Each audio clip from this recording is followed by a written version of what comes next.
Beyond Typical's version 4 introduces a powerful new feature called the Custom Section Creator. This advanced tool in Beyond Typicals allows you to expand beyond the pre-made sections included in the application by creating your own sections that you can use and reuse on your projects. These custom sections are stored in the User tab of the section library, where you can create and modify sections with your own default geometry, traffic settings, textures, shapes, and other properties. In most cases, the easiest way to create a custom section is to start with something that already exists in the Beyond Typicals library. For example, the default bus lane in the Beyond Typicals library is 12 feet wide with an asphalt surface texture and has city buses moving along it at 50 miles per hour. But let's say that's not what I typically design in my city. I frequently use an 11-foot wide bus lane with red concrete in low speed urban settings. I can just place the standard 12-foot asphalt bus lane each time and then manually change its width, texture, and traffic speed. But if I'm making those same changes over and over again, the custom section creator lets me create my own version once and save it to my user library for future use. Since my custom bus lane is very similar to the standard bus lane, I'm not going to start from scratch. Instead, I'm going to press this duplicate template button at the bottom left of the bus lane thumbnail. That sends a copy of the bus lane section to my user tab. Then I'll click the pencil button to enter the custom section creator to edit those section parameters. Now, there are lots of complex ways to build and edit a custom section, but for this video, I'm going to keep things fairly simple. The first thing I'll do is change the default width down to 11 feet, like I wanted. Just like other sections in Beyond Typicals, I can still change the width after placing the section into a model, but this changes the default starting width of this section. Then I'll head to the Texture tab in the Details panel and scroll down to change the two asphalt surface textures to Concrete 1. Then I'll add the same red hue to both so that they match and appear like a red tinted concrete surface. Then I'll head to the Traffic tab and change my default speed of the bus traffic to something more appropriate for an urban setting like 25 miles per hour. I can also add more default assets along this section. For this case, I'll go ahead and add a bus marking and an only marking as two additional section assets instead of just the moving bus traffic on the section. When I'm finished, I can click the Finalize and Overwrite Template button at the top of the page to save these changes and exit the custom section creator. And back in the model view, I can head to the User tab of the Sections menu and click the bus lane to drop in an 11-foot red concrete bus lane without making any additional changes to get it to look the way I want. These custom sections are initially saved in this working Beyond Typical save file, which means if I don't do anything else, it won't be available in any other projects I work on. In order to make this custom section accessible in other projects, you need to click the Backup button in the top right corner of the section thumbnail. This will save the custom section to a template backup folder on your computer. If the icon here is green, the section is backed up and it will be usable in other projects you work on. For the record, that backup folder is located in your Windows Documents folder by default, which you can check in the Settings menu by opening the User Data section and clicking Browse. Your custom section backups are stored in the bt_templates folder in a file called section_templates.btas. Now let's talk about some more advanced features of the custom section creator.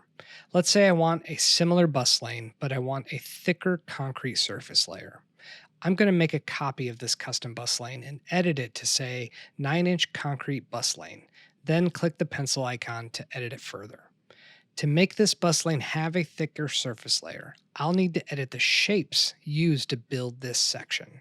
The shapes are listed here on the left, from the underground soil layer at the bottom as shape number 1, the gravel layer above that as shape number 2, then the subbase layer, then the two red concrete layers I changed previously that make up the surface.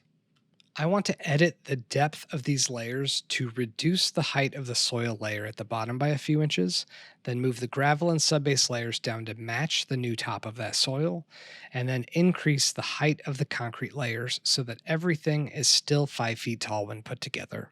These don't have to be 5 feet tall, but most of the roadway sections in Beyond Typicals have a height of 5 feet, so it's most convenient to try to match that same height. Otherwise, your custom lane may sit too high or too low next to the other pre-made sections by default. Now, for starters, this section technically has some redundancy here. Layers 4 and 5 are the same red concrete texture. So I'll just delete the one that says surface layer, which is 1 inch thick, and you can see that by the height value of 0.08 feet. I can delete it by scrolling down and pressing the delete button at the end of all the settings you can see here.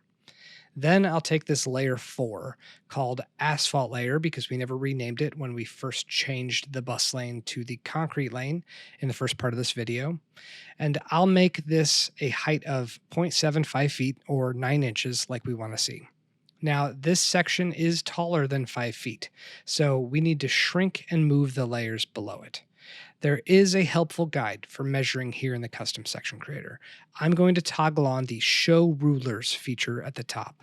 You'll see I'm now seeing measurements and height feedback in the window, including this Z max indicating that the top of the surface layer is now at 5.25 feet, so we need to adjust our layers below it. In this case, I'm going to assume I want to keep the subbase and gravel layers the same depth. So I'll scroll up and select the underground layer first, which has a height of 2.83 feet or 2 feet 10 inches. I will reduce that by the 3 extra inches we got at the top down to 2.5333 feet or 2 feet 7 inches. But now you can see there's a gap.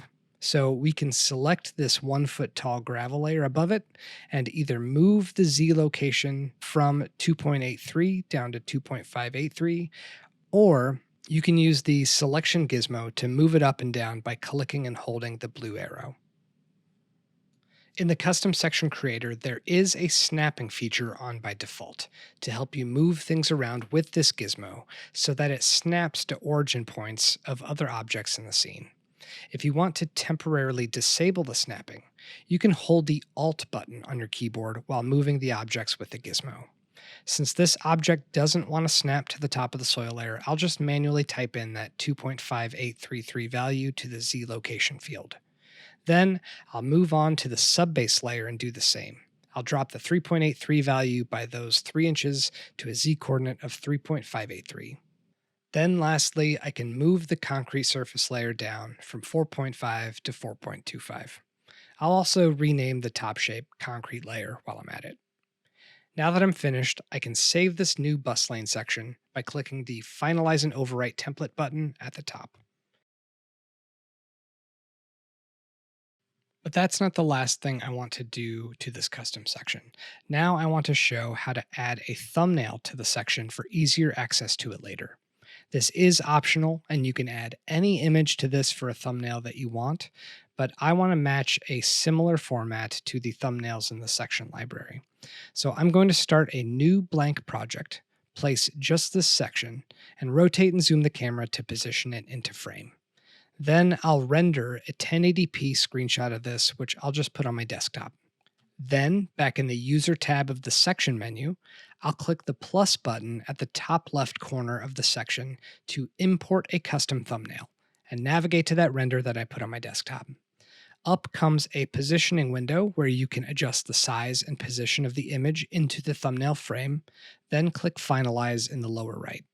Now that render serves as the thumbnail for the bus lane I created.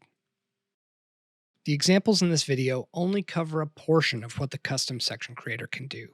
There are additional tools for things like spline editing, shape anchoring, advanced texturing, and other options that I'll cover separately in other videos in the future.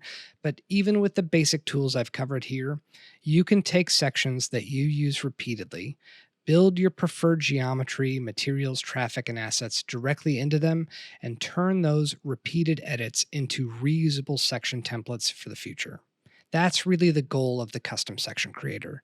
Instead of adapting the library to the workflow that you have every time you start a project, you can begin building a section library that's tailored to the way you design.